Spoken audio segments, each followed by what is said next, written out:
Have you heard about a man who walked with severed arms without even realizing any pain? A man who could take kids wherever they wanted, hundreds of kilometers away, not by a vehicle, but through his spiritual powers. Well, our land Bharat is full of such people who could perform miracles at their will. My intention is to bring forth such people. My name is Suresh. Welcome to my channel. I've been fascinated hearing such stories since childhood. So I have made this effort to create videos on spiritual leaders, their wisdom and messages. Today I'm going to talk about Sri Sadashiva Bramhendra Swami, or he is popularly known as Nerur Swamigal. He was born to a Telugu couple, Moksha Somasundara Vadani and Parvati in Madurai. His father Somasundara Vadani was disinterested in family life, so the couple did not have a child till Avadani reached 40 years of age. However, his mother Parvati was initiated into Ramajapa and was advised to chant it crores of times so that every cell in her body would be charged with divinity and she would be purified in body, mind and spirit.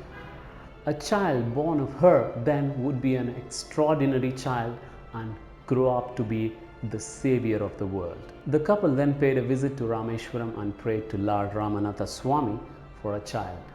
The child born was named Shiva Ramakrishna. At the age of 11, he got married. However, he left his home never to return. Soon he took sannyasa from an ascetic and was given the name Sadashivendra Saraswati. During the time spent with his guru Sadashiva Bramhendra, with immense knowledge and intellect, would get into debates with scholars on various topics. Surprisingly, he defeated all the scholars. On one such occasion, one of the defeated scholars complained to his guru about Sri Bramhendra's behavior. His guru called him and asked a simple question. You are shutting down the mouth of others, but when will you shut yours?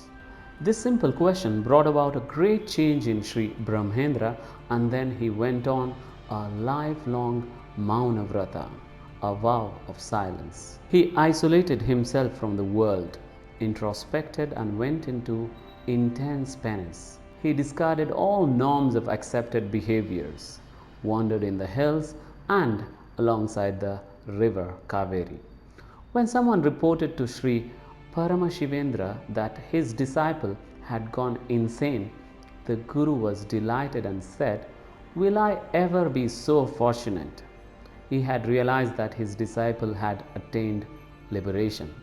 It has been said that after taking sannyasa, he wandered around semi-naked, often in a trance-like state.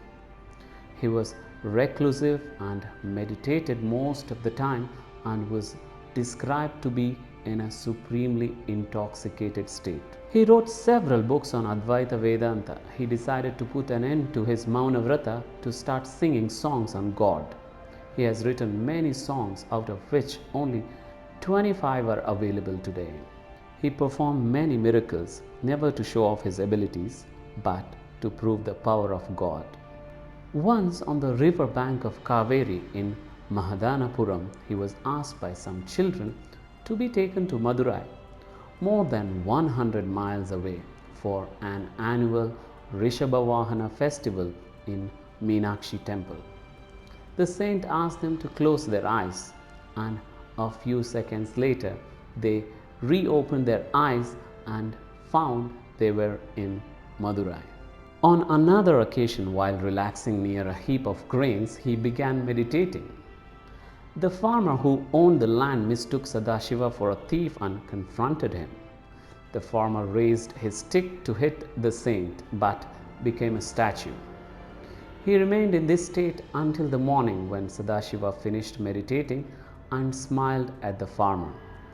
The farmer was restored to his normal state and asked the saint for forgiveness.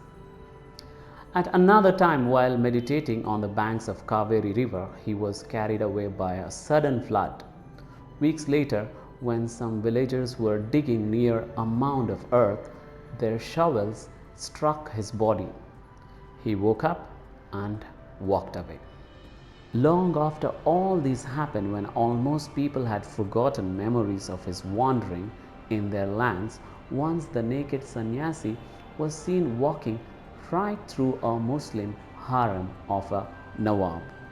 Harem is the separate part of Muslim household reserved for wives, concubines and female servants. As a Brahmagnani who sees nothing but Brahman everywhere, he would not distinguish between the different human figures which cross his path, nor would he be distracted by the sights or noises that his environment may present to him. It was in this state of trance that he was walking along. He was naked and walked straight into the harem. The news reached the Nawab. He had his men chase him. They cut off both his arms as he was walking along.